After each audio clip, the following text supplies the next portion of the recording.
Welcome to Total Retail Talks, your podcast channel for retail knowledge. Hello, and welcome to this episode of Total Retail Talks. I'm Joe Keenan, Editor-in-Chief of Total Retail, and I am joined on today's show by Jill Renslow, who is the Executive Vice President of Business Development and Marketing at the Mall of America. And we're going to be talking to Jill about all of the things that Mall of America has going on and kind of the return to retail for many brands. So thank you for joining me today, Jill. Thanks, Joe. I'm excited to talk with you today. So I'm sure everyone in our audience is familiar and aware of Mall of America. So I don't think you need to give kind of an overview of what the company is, but maybe to get us started, tell us a little bit about your role at Mall of America.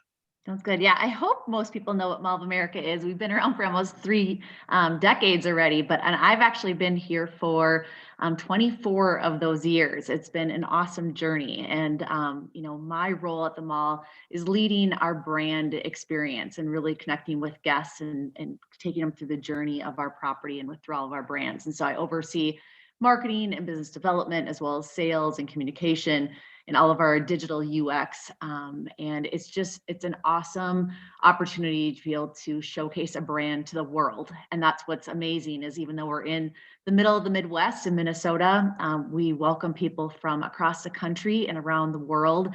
And I started the company as an intern in our events department right out of college and was super excited about having the opportunity to connect with guests and to work with celebrities. And, it's not all glamorous. There's late nights and early mornings and tough setups, but it was an amazing way to launch my career at Mall of America. And through my journey and through the years that I've been with the property, I've had the chance to meet and come across so many different people and brands and partnerships. It's evolved so much. And I am a retail guru at heart. I love it. And it's exciting to see how things have changed. And as a family owned company, so we're owned by 555, we really have the flexibility to do amazing things and just to try new innovation and test things out. And that's what people love about the mall. There's always new surprises and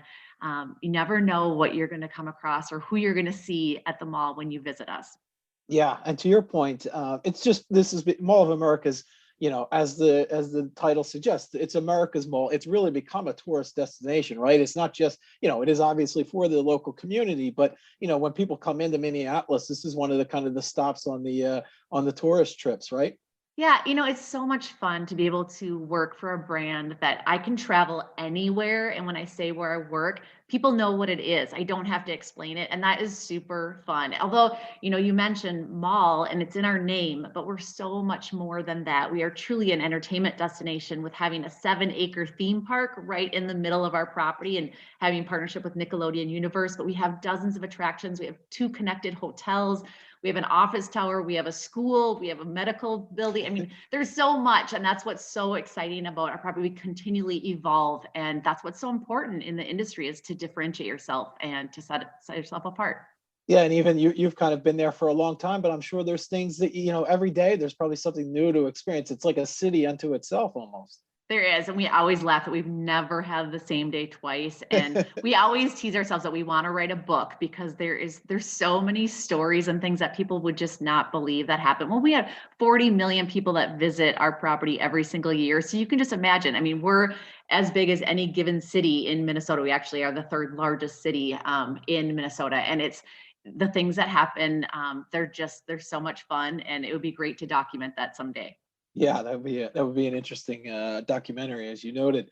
So let's talk about, you mentioned that retail has been changing, and obviously the last year and a half, it's changed for so many different industries, retail included. And I particularly want to talk a little bit about brick-and-mortar, as you guys are a physical venue. So tell us a little bit about what the last year and a half has been like for Mall of America.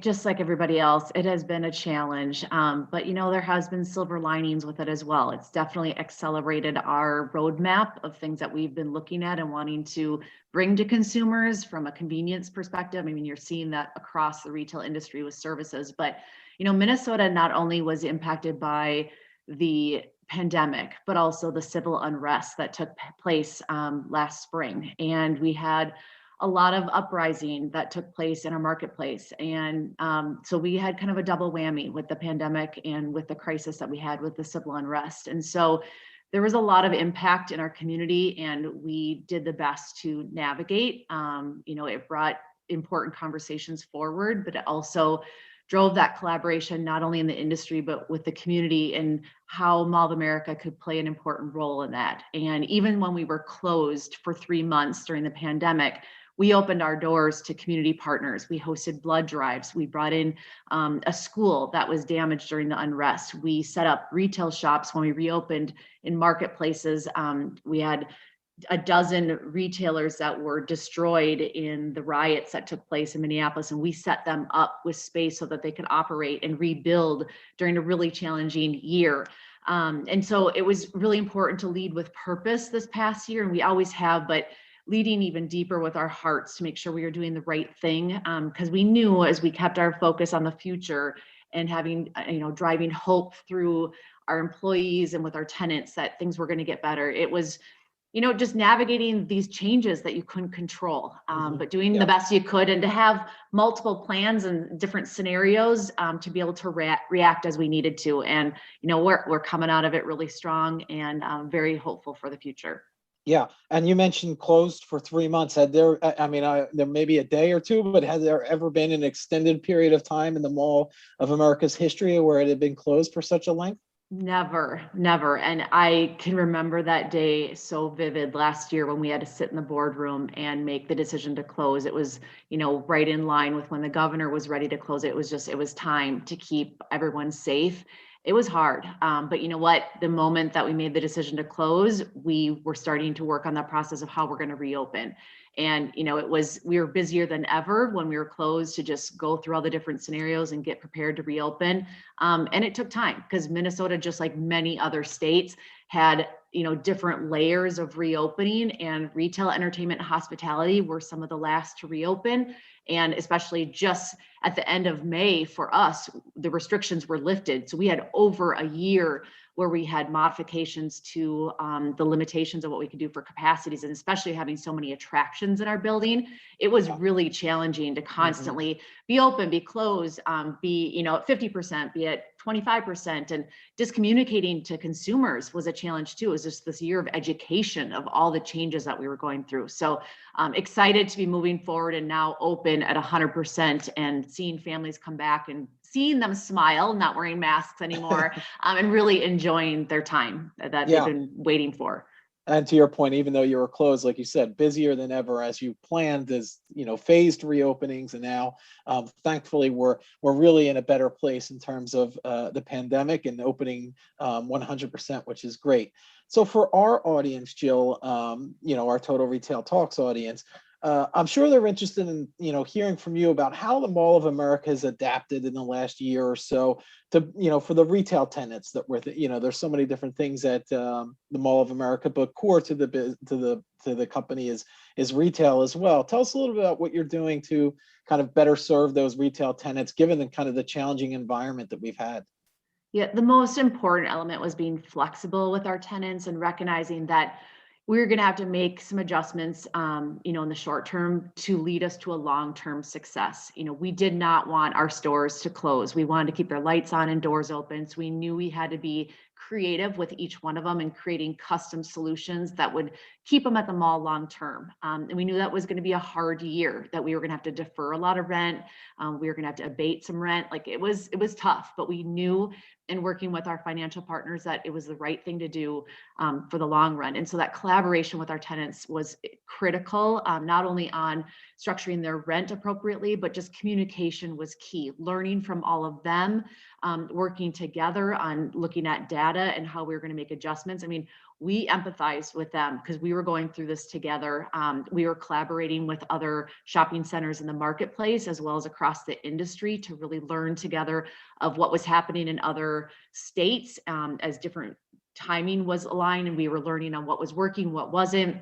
And that collaboration, that's one of those silver linings, that we never had that level of competitive collaboration, just recognizing we were all this together and we need to learn together. So that was really helpful. And I go back to communication. We actually have a communication hub through Mallcom called our tenant portal. And that is real-time communication to our tenants of everything that was going on. So if we had to make adjustments, or if there were new protocol restrictions from the state, or even the relief efforts and how they could sign up for some of the grants that were out there for small businesses or whatever that might be. So that communication was so important, and it was reciprocated with our tenants. And all those tools that get put in place, those are those silver linings that we're gonna be able to move forward. And just that relationship that we've built is that much stronger now. Yeah, and just to give the audience a little bit of idea of a scale, how many retail tenants do you have at Mall of America, or We have, around? I don't know if yeah, there's over 520, and that's retail. We have about 60 dining establishments, over a dozen attractions, like I said, 2 hotels. So we have a lot of partners and stakeholders that we have to stay lock and step with in order to move things forward. And, recognizing, even adjusting operating hours, because we know that they didn't have the employment that they had pre-pandemic to be able to operate an 8-hour workday versus having 2 shifts spread out. So we were working on that. We also worked together on a job fair just recently, because we recognize that there's a lot of workforce shortages, and this is happening across the country. It's hard when there's unemployment incentives or there's a shift in industries. When hospitality and retail and dining were closed, people were shifting gears so that they could provide for their families. And so getting those employees to come back has been a longer road than we were hoping for. And so working together to find solutions has been so important. Yeah, that collaboration that you speak to has been critical. So let's take a look at the other side of the experience and talk about the end consumer and what Mall of America is doing to kind of welcome customers back in, give them a better experience in your retail stores, and some of the different other different experiences that you offer in your property. Tell us a little bit about what you're doing there to kind of help improve the end consumer experience. I think the key is recognizing that consumer behavior and shopping behavior has changed, but we are all still human. We love the instant gratification. We are seeing people come back with that pent-up demand just to be in the physical space and be with family and friends. So there are shifts, but it's really embracing those online conveniences that we've all now come to love when we need it, but then also recognizing that people still thrive and look forward to that physical experience. And so right now, for us, the success is finding that intersection of where digital and physical meet, and working with brands and learning from them of what's working for the individual stores, and how we can transform that into the shopping mall experience, and how we, from a landlord, can embrace that, support that, and also bring in services that can help all of them. Because the big brands have the resources to roll out, whether that's buy online, pick up in store, curbside delivery, live stream, but our mid and small retailers have less resources, and so they look to us to be able to provide a more cohesive experience that they can just plug into. And so we're finding great success on learning together and being able to roll that out. But what's interesting is a lot of people are experiencing those conveniences at individual stores or brands that have that one point of entry.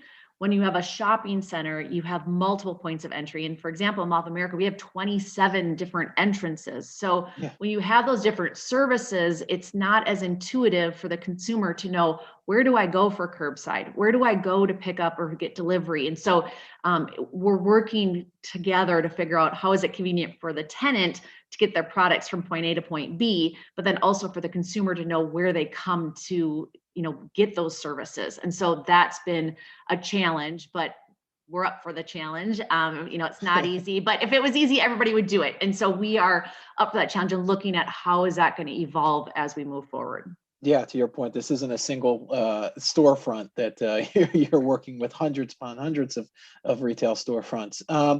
So I think this next question is a good segue into what you were just talking about, Jill, in terms of how do you foresee consumer behavior changing permanently as a result of the pandemic? Or maybe you don't see it changing permanently and you see sort of the reverting back to the norm of, maybe 2 years ago.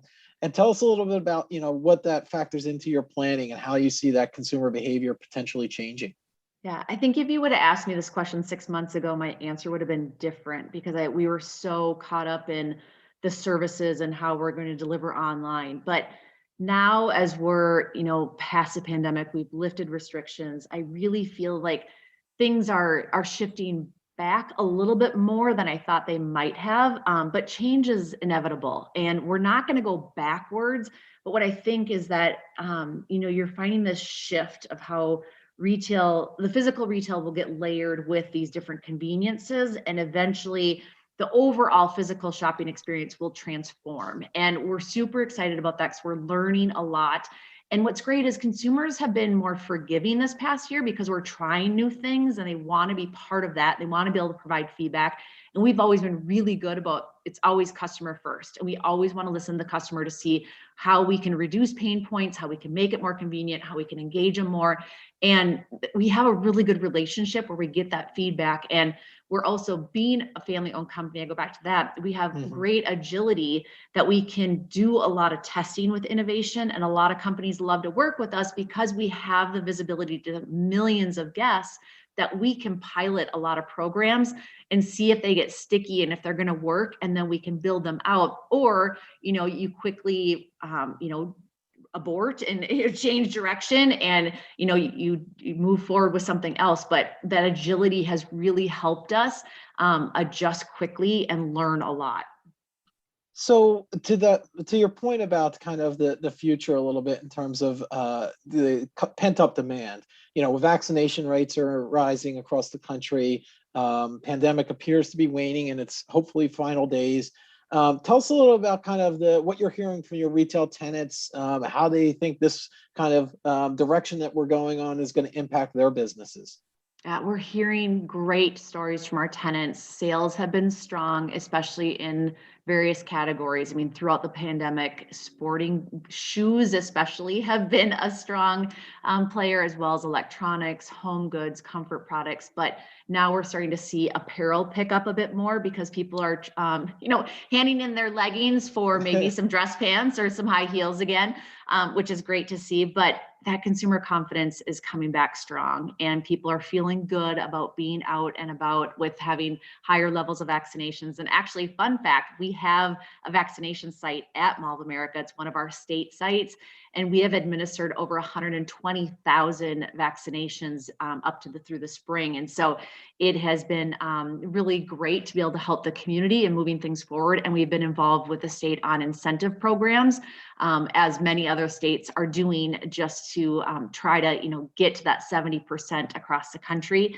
And so being able to work with the state on those type of programs has been great, just to get as many of our residents and people across the country vaccinated to keep them in a safe environment. Yeah, that's a great initiative from Mall of America, to your point, trying to help out that local community, keep everyone safe. Some great work that you're doing there. So let's just, even pre-pandemic, I know that seems like, decades ago, but let's talk a little bit about, there's obviously been a lot written about the struggles and challenges and even the death of brick and mortar retail, particularly shopping malls.